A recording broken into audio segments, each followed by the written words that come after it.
Welcome to the Dr. Dare Show live, YouTube and Facebook. Woo! It's Friday. It's Friday. It's Friday. We made it. We made it. We made it. Yes. Welcome, welcome, welcome to the weekend. How about that? It's Friday. It's cold here in ATL. I see Virginia has a little snow on the ground. I think we were supposed to get that, but I don't know. But it's freezing here. Welcome, welcome, welcome. We have a good topic tonight. We'll resume with our guest on next week. Um, but this week, we're just going to cover this story that I saw that everybody's been talking about. And the question is, do we give pastors too much power? Some say pastors are anointed by God and we should not say anything bad about them. You should follow their lead. But this story is extreme. Pastor Michael Todd smeared spit on a man's face during a sermon I lost myself, to demonstrate, to demonstrate where we are, to demonstrate a Bible story in which Jesus held a blind man by spitting on his hands and then touching the man's eyes. And Pastor Todd did this in the midst of COVID. So that was my question of like, do we think we're giving pastors too much power? Hey, Angela, I hope you're off work and got a little rest before you got on. Good to see you on. Yeah, and so our question is, do we give pastors too much power? We haven't started yet. We start at 8:40. Just check in and tell me how your week has been. Um, this is going to be a fun topic tonight. Just curious to you guys is oh, good, Angela, good, good. It's so cold outside too. Oh my gosh.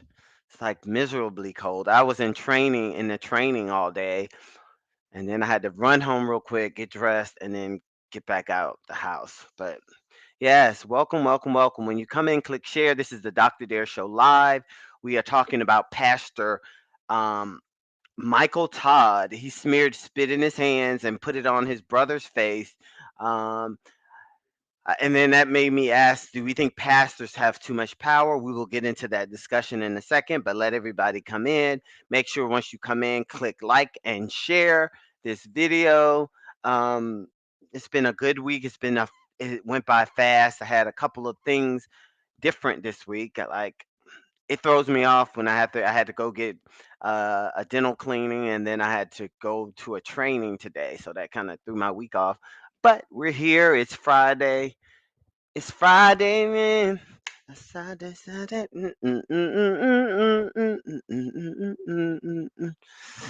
So yes. Click like, share, and let me know how your week has been. It is so cold. Oh my gosh, I just want to crawl in my bed. So I won't keep us on here too long tonight because I am tired, but I always stick to doing the show, and I'm curious to know what you guys think about this topic. And then the second part of the question of this topic is, do you think the church has helped or hurt your mental health? And let's talk about that momentarily at 8:40. But hope everybody is having a good week. It seems like some of the COVID numbers are starting to go down, which I'm so glad. I just wish this thing would just go away.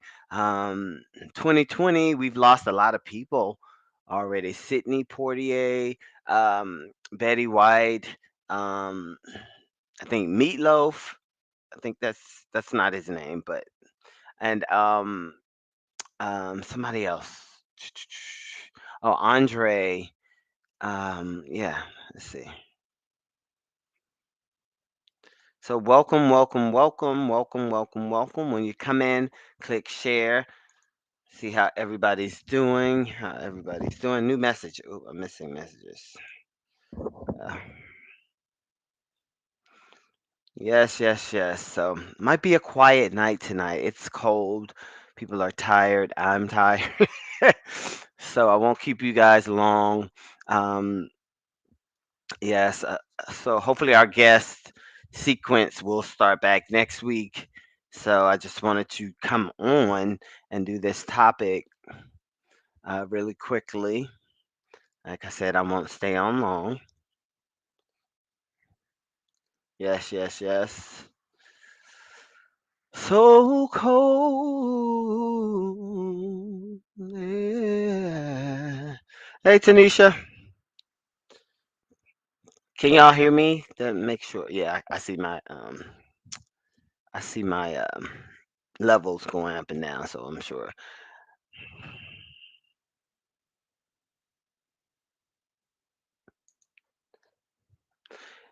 Hey, Angela, Tanisha. Tanisha says hello. Angela says hello. Tanisha, Tanisha, Angela says hello. Angela, Tanisha says hello. Thank you, Tanisha. Yeah, I saw my little green little volume things going. So, but sometimes that doesn't mean it. So yes, tonight is I will show y'all the little clip of this video of this pastor. I just think it went left, but I've always struggled with that, and I'll talk about that later. Even as a young kid in church, so that's why I pulled this question. This came from me. No judgment. I'm not trying to get struck down by God because I'm talking about pastors and church. Just questions that probably everybody want to ask, and so I'm going to ask them. Yeah, yeah, yeah, yeah, yeah. We won't, like I said, we won't stay on here long tonight. It's cold. Just got home from Zumba and um, went straight from a training. Came home, jumped in, got clothes, went out and taught class, and now I'm back. So,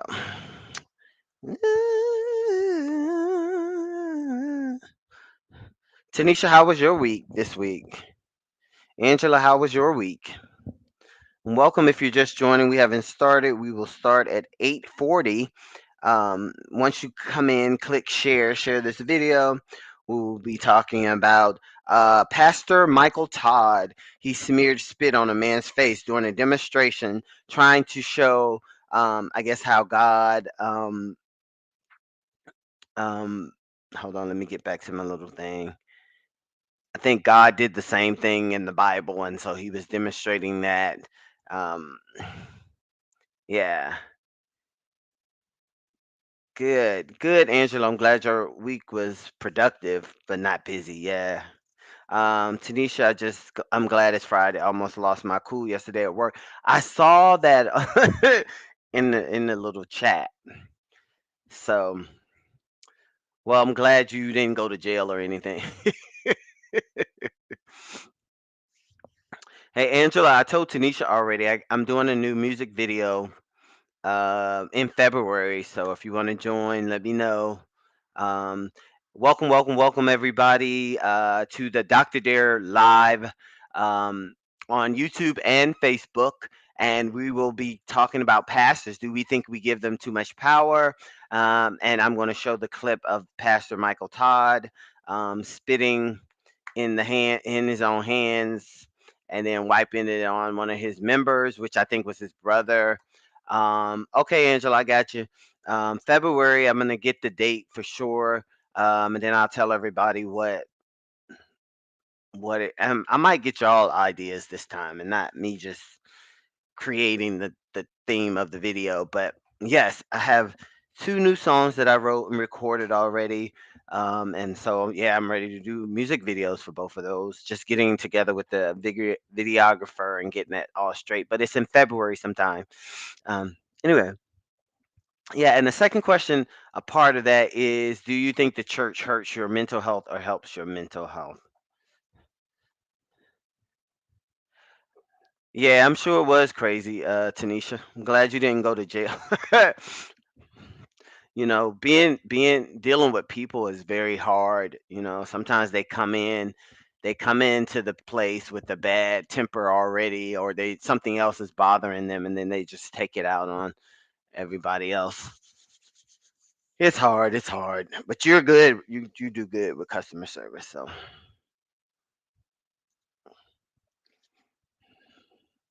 yeah, yeah, yeah, yeah. Tanisha said, "Child, Tanisha, do we need to have a session on here about customer service and how to deal with people and you know?" Okay, y'all. So it's 8:40, so I'm gonna pull up the video so y'all can see this little clip while everybody else still comes on. Again, I won't stay on long. We have a good amount of people. Mm-mm. Okay.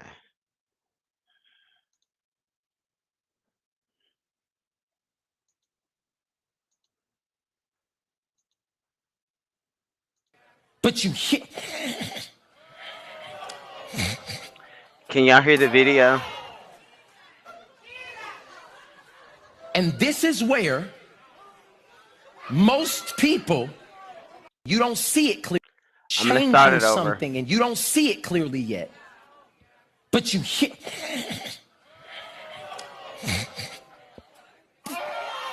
Okay, good, Tanisha. Thank you. and this is where most people would not face Jesus anymore. What most people would do is turn away.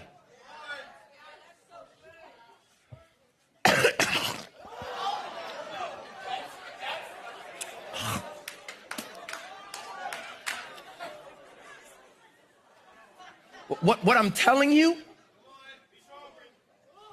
what I'm telling you is just as he's physically standing here, knowing what's coming, God's saying, can you physically and spiritually and emotionally be able to stand when getting the vision or receiving it might get nasty? Um, I'm gonna say it in a point just like that. Receiving vision from God might get nasty. You mean, God, I just bought, in crazy faith, I just bought my dream car. And now you're gonna ask me to sell it back and ride in the hoopty again? Yeah, because the vision I'm about to give you, it that's might get gross. nasty.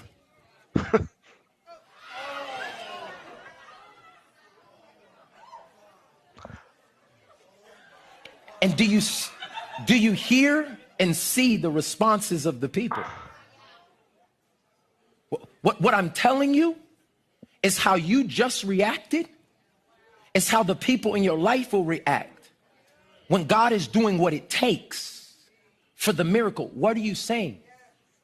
This man was blind, and what he was trying to do with this man is give him his DNA.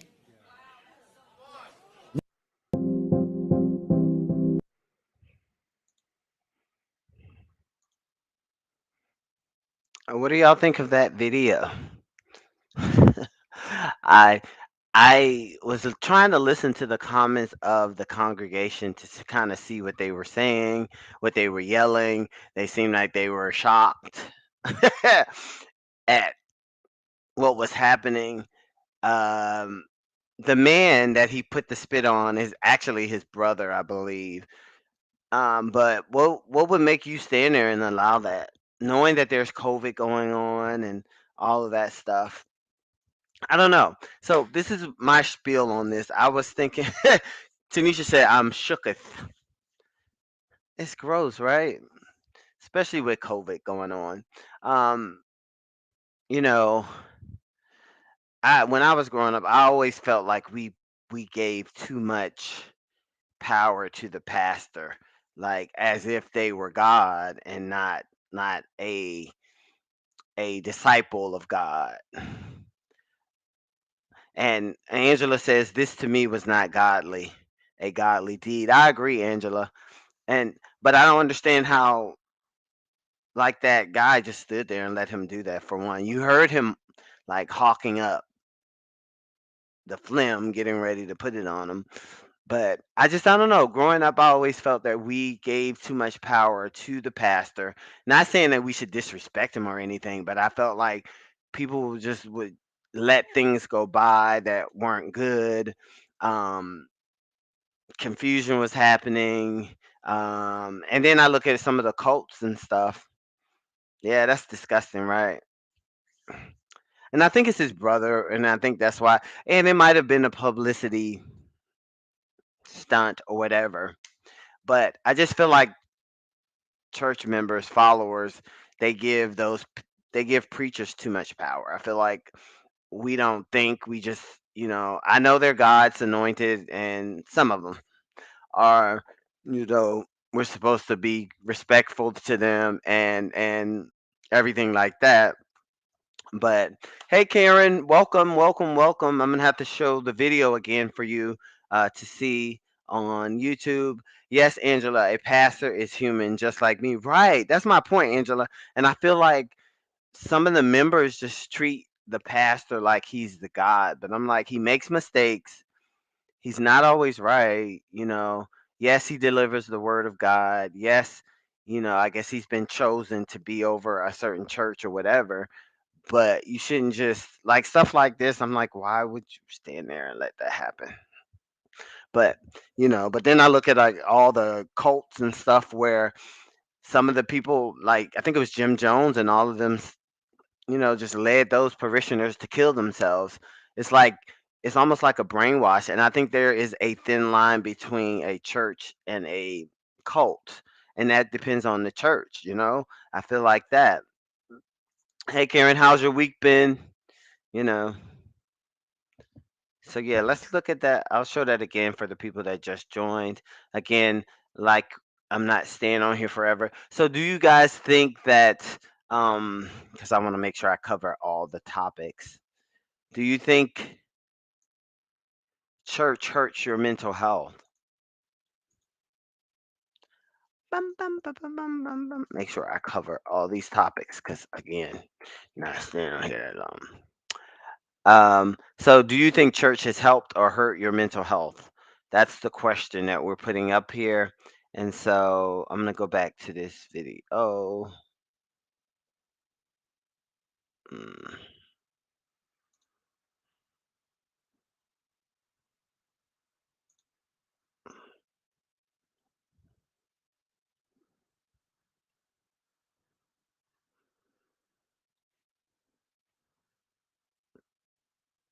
oh, that's not the one I want. Yeah. So there we go.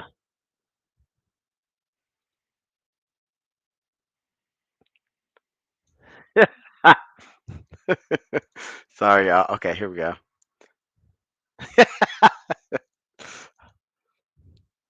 Mike, did you see that video? What's up, Mike? Did you see that video? But show it again real quick. Um, Something and you don't see it clearly yet, Watch this. but you hear.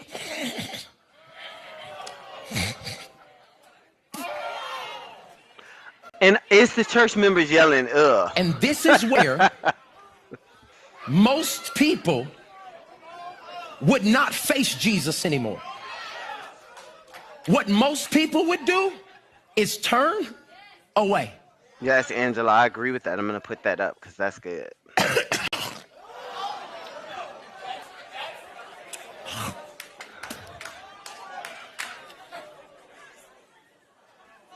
What I'm telling you,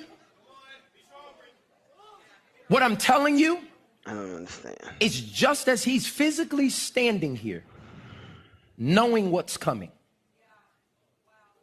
God's saying, can you physically and spiritually and emotionally be able to stand? When getting the vision or receiving it might get nasty. I'm gonna say it in a point just like that. Receiving vision from God might get nasty. You mean, God, I just bought in Receiving a crazy vision faith. from I God might just get bought my nasty. dream car. And now you're gonna ask me Receiving a to vision sell it back from and ride in the hoopty again? Yeah, because the vision I'm about to give you, it might get nasty.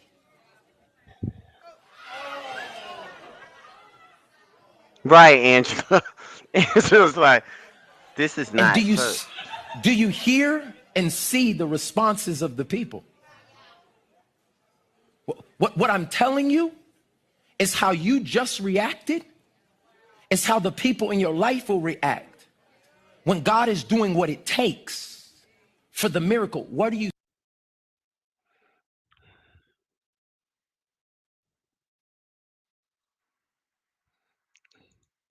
And I get it. He was trying to replicate what God did in the Bible, but you could have used like some water or something. Angela says this is not church.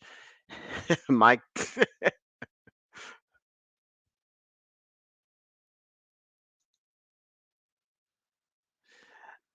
I would have been one screaming. Like the church members, they were like, I know. Yeah. Mike says nasty, but I understand the demonstration. Good visual presentation. I see nothing wrong with it. I do, Mike, only because we're in the middle of a pandemic and you just took your respiratory drops basically and smeared it on your brother. I think he could have used like something else to like some water or something and just pretended that it was and he didn't do that. He did apologize for this video later on, but after social media got hold to it, it was beyond um it was already done. It was already out there. So my question to y'all, I just feel like me when I was growing up that the church put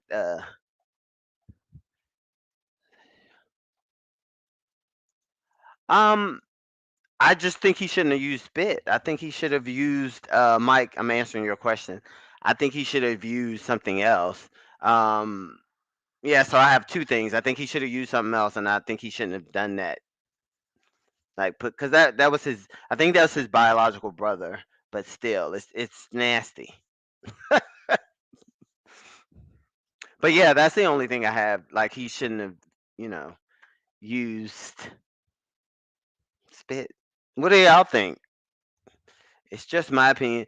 And Angela said, no, it's not that kind of nasty. No, it's not that kind of nasty. This is not church.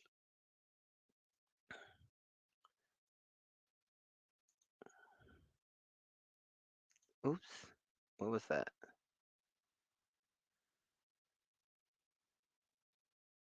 Hey, Pat. How are you, Pat? You missed the video. I've been re-showing it so everybody can get their interpretation. And Angela says this demonstration was nasty. Um, so I lost the message. Good point. So Angela feels like she lost the message because of the way the demonstration was. And I feel like that congregation did too, because all you hear them doing is, and Pat, I will play this again for you so you can see it. And for all of the people that just joined. And Angela, that's a good point. The demonstration was nasty, so I lost the message. And sounds like the congregation did too. Tanisha says I wouldn't want nobody putting their spit on me. Nobody, not even my family members. I well, what about when you kiss? Because that's what you're kind of doing. But what about that, Tanisha? So here, let me play this for the people that just jumped on, so that you can kind of see what we're talking about here. But you hit,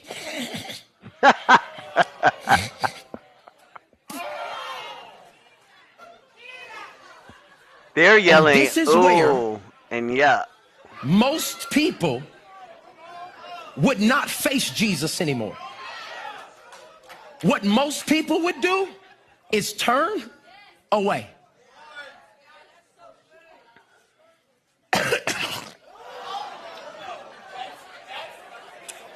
Look at the man. Look at the guy that's waiting. Like, What I'm telling you, what I'm telling you is just as he's physically standing here, mm-mm. knowing what's coming, No, God's saying, can you physically and spiritually and emotionally be able to stand?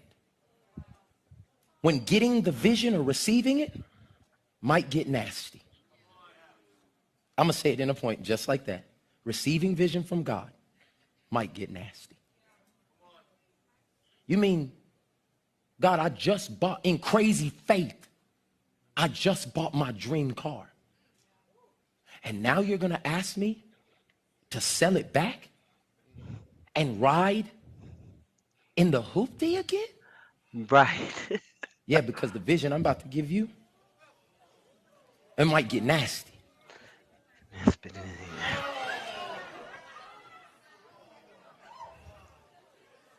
Exactly, Tanisha. That's a And good point. do Tanisha you said he might as well hear spit in and his face. see the responses of the people? What I'm telling you is how you just reacted is how the people in your life will react when God is doing what it takes for the miracle. What are you saying? This man was blind, and what he was trying to do with this man is give him his DNA. Yeah. I'm with Angela on that one. I'm with you, Angela, on that. The demonstration was nasty. And yeah, I think it got lost. Hey sis. My sister says that's a disgrace. Ignorant. He could have used slime or clay. That's what I was saying, but he lost the message when he did that. It should be his that should be his what you said at the end? Lost the message when he did that. So basically you saying what I said, that he should have used some other thing to demonstrate this and not actual spits. My point was in the beginning before everybody got on was that he could have I mean, we're in the middle of a pandemic and you actually took spit and rubbed it all on his face. And like Tanisha says, it's almost like he spit in his face. So it's kind of gross. So the second part of this question, Karen said uh, I would not have used spit to do the demonstration. That's not only nasty but unhealthy. Right. Oh, I got you, Brenda.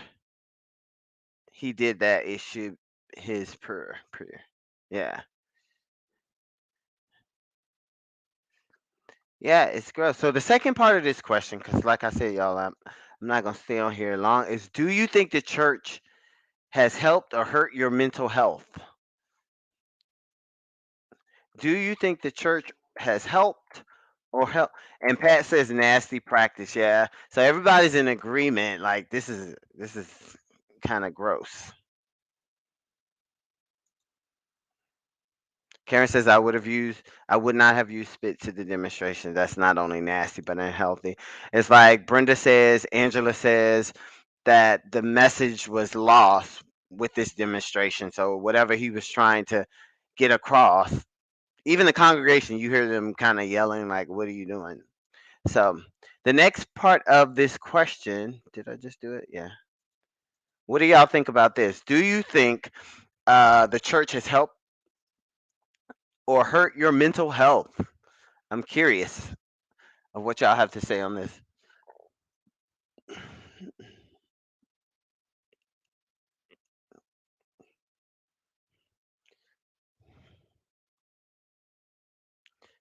What do y'all think about that question?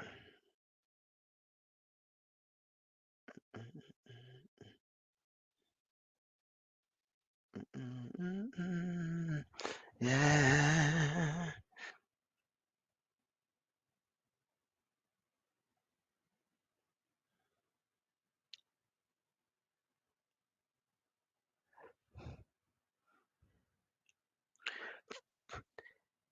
Tanisha says it has done both for me, and Brenda says it has helped and hurt.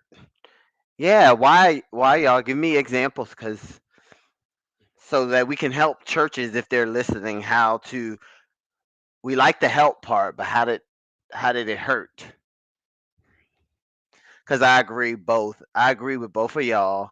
Brenda and Tanisha says that it's helped and it's hurt. In my opinion, it's helped like with like you have a way to handle if you have problems, you can pray about it, you can go to God in prayer about your problems and stuff. but I think it's also helped us avoid problems and stuff too. I think it has created a place where we, instead of getting in there and actually doing something about the issue, we just pray about it, and sometimes that makes us avoid the problem altogether. And that part, and then mental other mental stuff is as if they think all women should be married, and sometimes you marry the wrong person because you're trying to fit that criteria. Or there's a lot of judgmental stuff going on in the church where people are judged because of what they have on, or that they've sinned, and people saw the sin and now everybody's judging that person. Because I think that's when I was saying earlier that there's a thin line between that cult and the actual church. Because a lot of churches, if you don't do what they say and dress the way they want you to dress and be the way they think you should be, then you're an outcast and they don't want you there. And so I think people should just be able to go to church, pray to God, everybody love each other, and then you go home. Stop worrying about what everybody else has on. Let me see what everybody else is saying. So first, Karen says, the word has helped my mental health. The right church helps with understanding the word. So Karen, she believes that the it's helped her mental health. But then we got Tanisha and Brenda saying that it's helped and it's hurt. I gave my 2 cents on, like, why I think it hurts. I think it just creates, and I see it so much in therapy, it creates trauma in a lot of people's lives. Or, and Angela made a good point. Uh Oh, and then Pat says, let's see what Pat says. Pat says, in my childhood, it hurt my family. For example, my brother being gay, my mom never and still won't accept my brother's lifestyle. And that was a Catholic church. See, and that's what I mean. It's like, stop trying to tell people what to do and just pray for the people. If you don't agree with their lifestyle, if you don't agree with the sin that they're doing, that's between that person and God. So and this is just my 2 cents. Let God, deal with that person. If you know whatever way He wants to deal with that person, it has nothing to do. But I think church members take it upon themselves, which then it turns into, like, kind of like Angela saying, that's not church. That's a fashion show. That's crazy. But I think it turns into other stuff. And now with social media, now you see all the crazy stuff that's going on in these churches, people fighting each other. I know that happens outside the church too, but fighting in church, I just think mental health is not at the forefront of churches. They don't really, you know and this is some churches, not all churches. I think some churches are starting, and we talked about this before, they're starting to bring in mental health therapists in there that are actually trained to help. And Pat, thank you for sharing that experience. They actually bring mental health therapists in some churches now to help with the congregation, versus back in the day when the pastor was the only person that was listening to um, the problems of the congregation. And sometimes that didn't go so well, because see, the difference between a pastor and a therapist is that when you go see a therapist that's licensed, they're bound to, your stuff is confidential. Like, they're not going to go to your congregation and say, oh, Susie is doing this, or Sally or Mark is doing this. It's confidential. So I don't know. I feel like it creates avoidance a lot, you know. You know.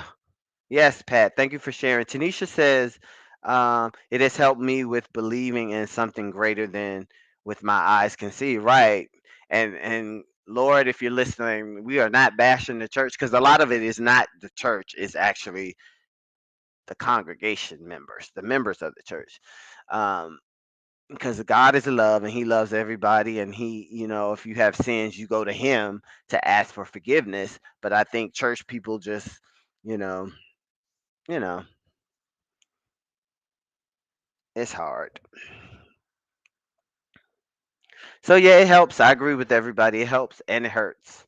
I just don't want people using the church as a coping mechanism, like, a way to avoid stuff. Because I always go to the sentence of, and I don't know if that's the context of this scripture that I always quote, but faith without works is dead. Like, so for me, that means, and I could be totally wrong because I am not a Bible scholar at all, but I feel like that means if you know something is wrong, get up and do something about it. Not, I think the Lord will help you work through it, but get up and do something about it and not avoid it. But I see a lot of people that come to my office with religious trauma, like they had bad experiences with their church, and it has really created a mental health thing. Tanisha says it hurt because church people are the most judgmental while I witnessed them doing far more wrong. Exactly. That's always the case though, or usually the case is that the person that's judging you are doing something secretly on their own, and it's like, you know, why are you doing that? But we all make mistakes. I feel like everybody should just not be judgmental. Go to church, praise God, pray to God, get what you need from the church, and then bring it on home, you know?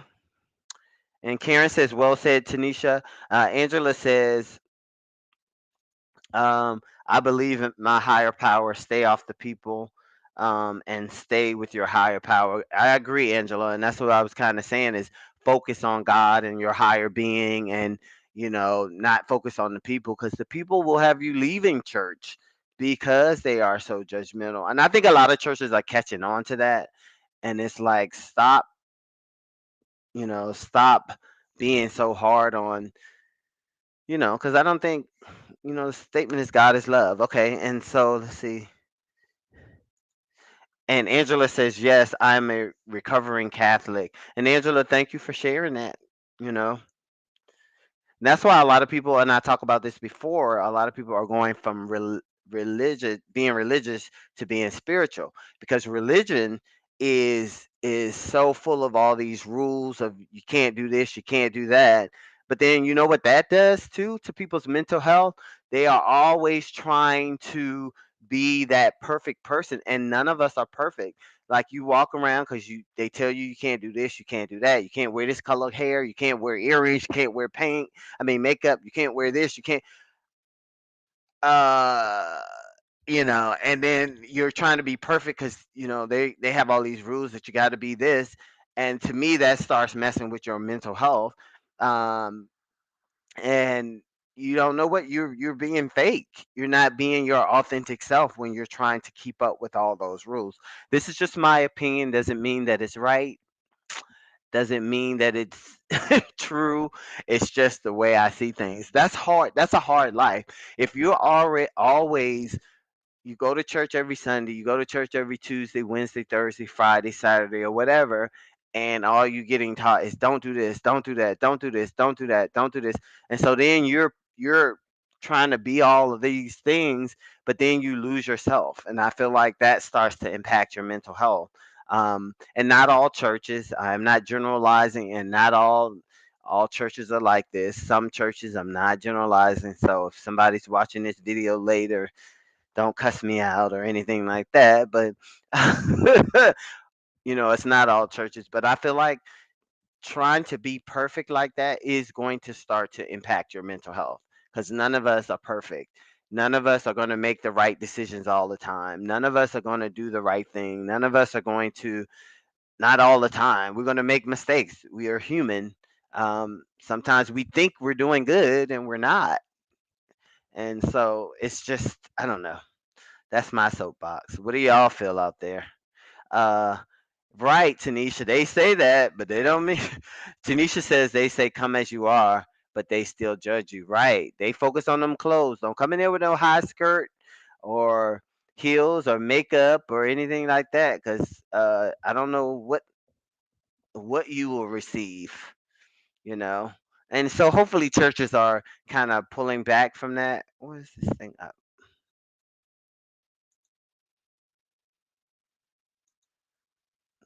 Yeah. So what are y'all thoughts there? I got off of my soapbox. But yeah, Tanisha, they say they come as you are. So some people feel like they got good stuff from, it's helped their mental health. Some people say it helped and it hasn't helped. So there's two things. What is happening? Oh,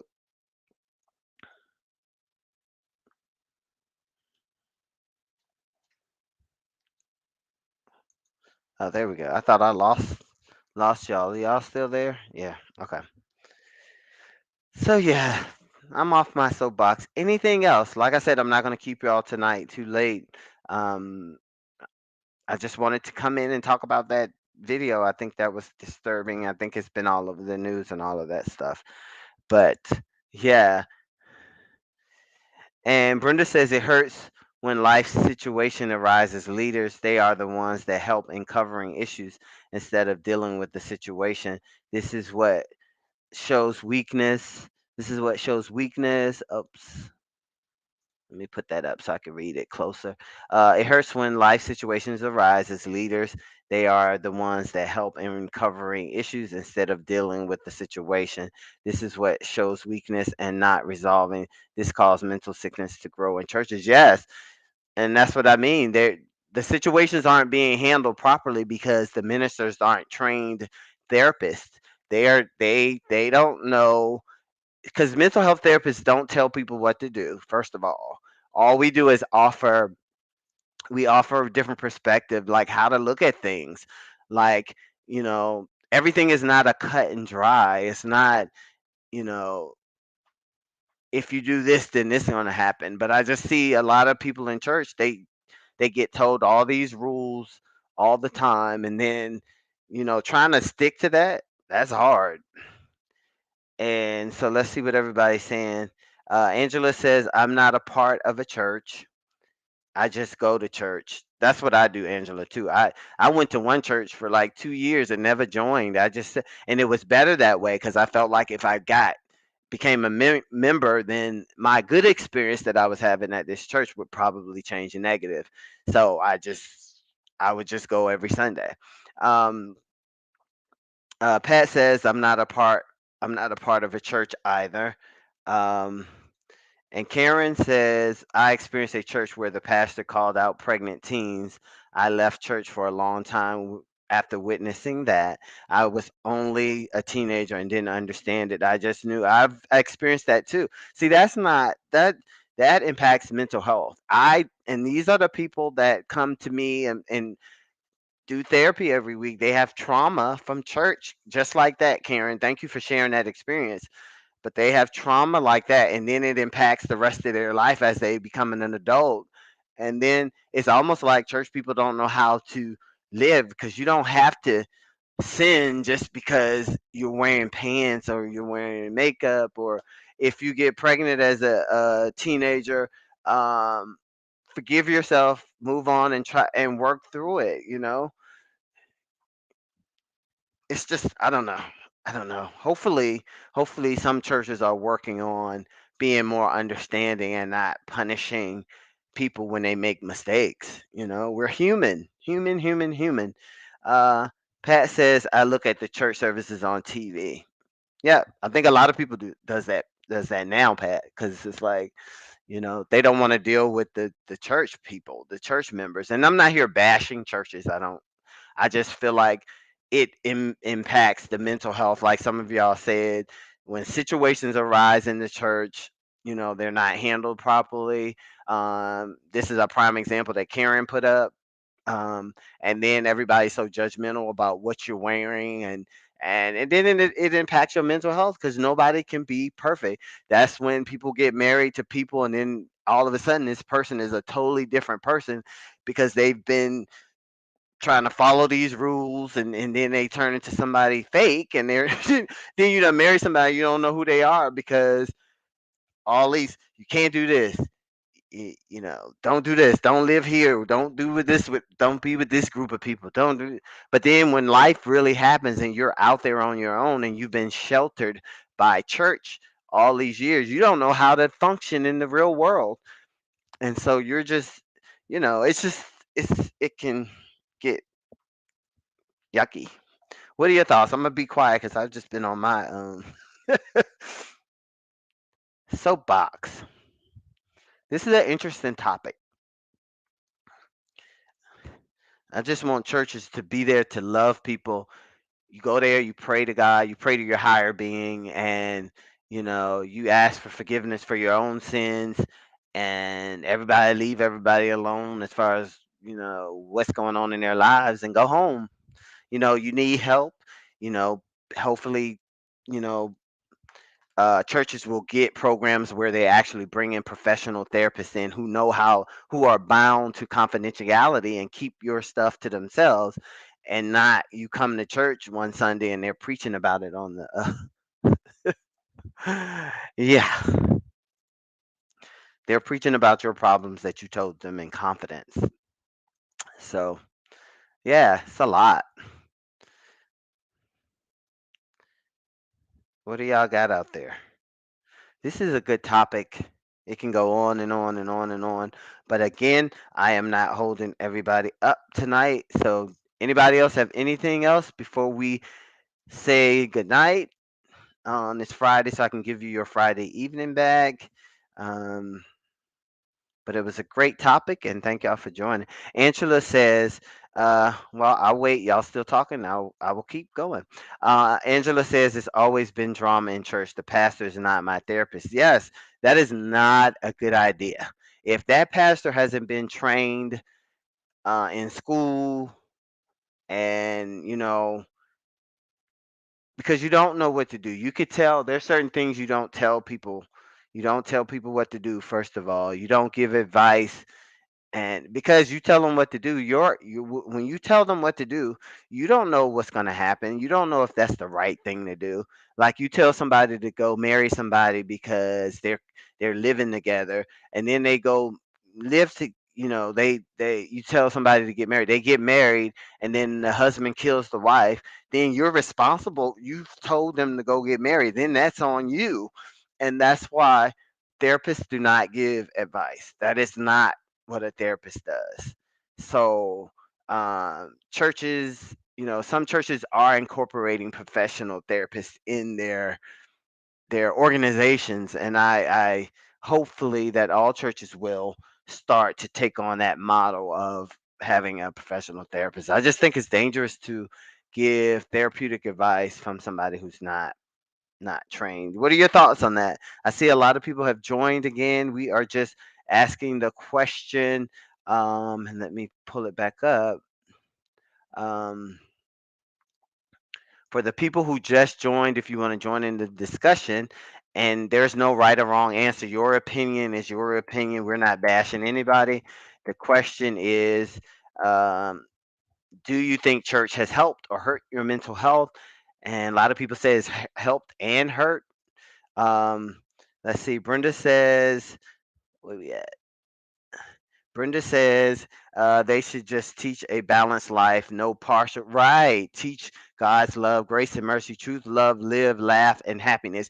Yes, I agree, sister.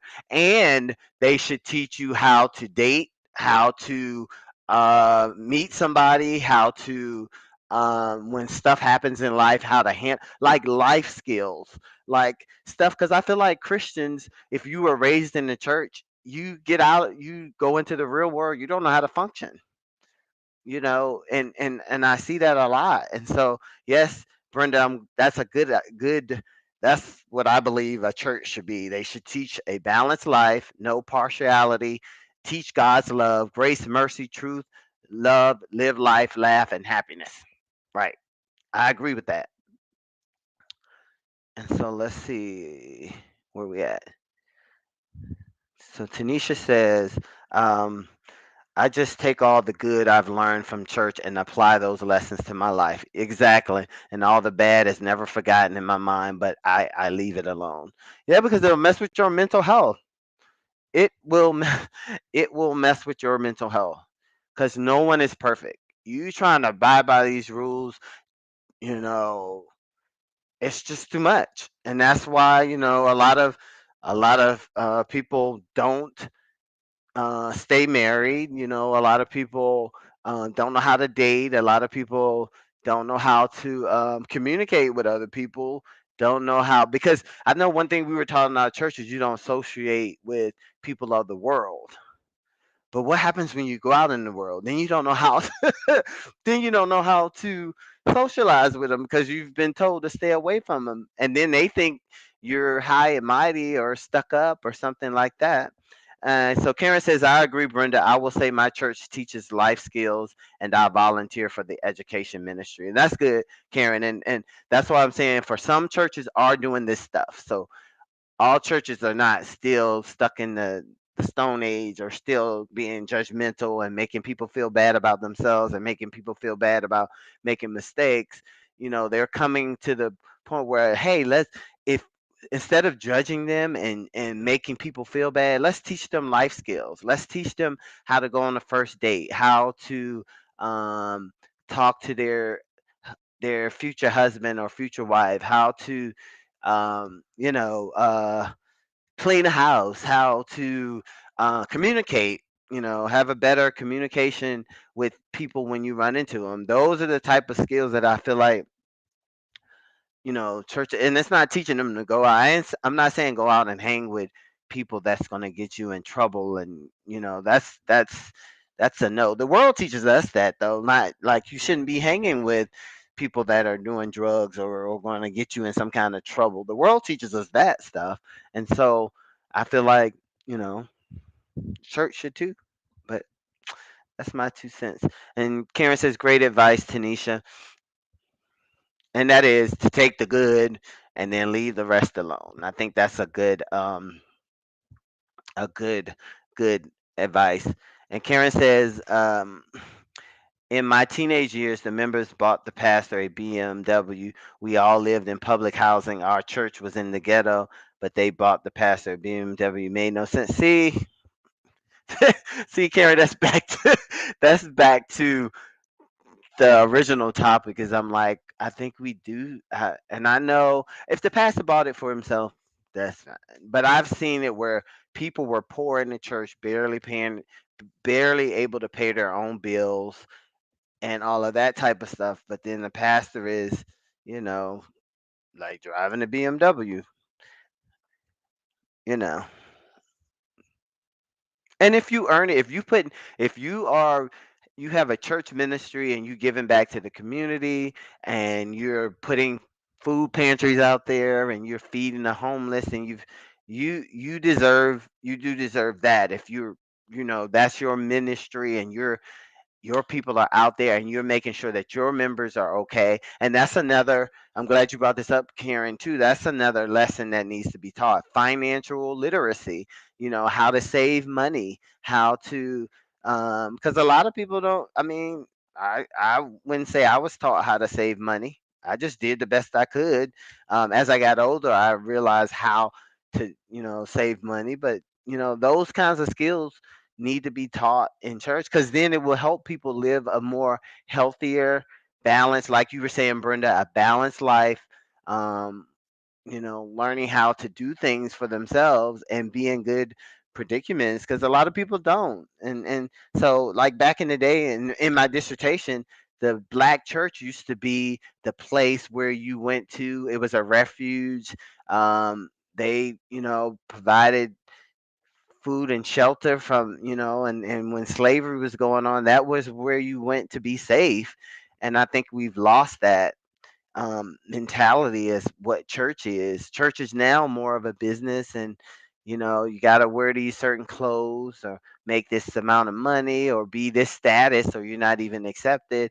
Or if you wear clothes, because some people may not have the clothes that you feel like they should be wearing, they just don't have them, so then you want them to not come to church, which happens a lot. So it is awful, Tanisha. Yeah, awful, awful, awful. Yeah, and that's what happens. This scenario Karen has up here, that happens a lot. You know, the church members struggling, barely could pay bills and stuff, and Now I'm not saying the pastor. If you working and you earning your own stuff, that's your business. But you know, I don't know. And Karen says, now you see why I left church as a teen. I get it. And I had not discernment at that age to understand that. It's just made me feel some kind of way eating government cheese and the pastor shamed teens and he was rewarded. Yeah, happens a lot. But we don't get that's the stuff that I'm saying though. All of that stuff, you sit there and look at that growing up, that starts to impact your mental health. Cause you're like, well, do I just why we gotta be poor? Why we gotta be poor? And he live in that, then that makes you feel bad about yourself. You feel bad about your family. You feel like, now you done develop low self esteem. It could just go on and on and on. But anyway, I'm still talking, right? I said I was gonna stop. But no, good stuff, y'all. This is a lot of stuff to think about. Maybe we need a pastor to come on and explain like this what their opinion is about the church and how it is in 2020. But okay, we are gonna end. But thank y'all for joining. Thank y'all for the great information. Have a great weekend, and I will talk to y'all next week. All right, bye.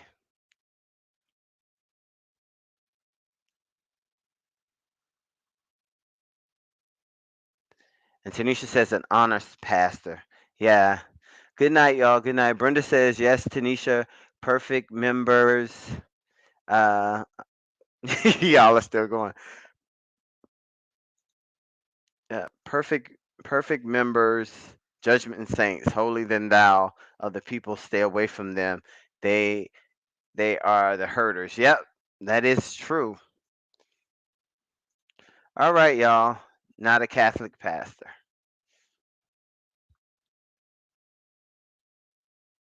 Angela says not a Catholic pastor. All right, y'all. We'll keep going. I'll talk to y'all next week. Not a Catholic priest. All right, y'all. Good night, good night, good night, good night. We will finish next week.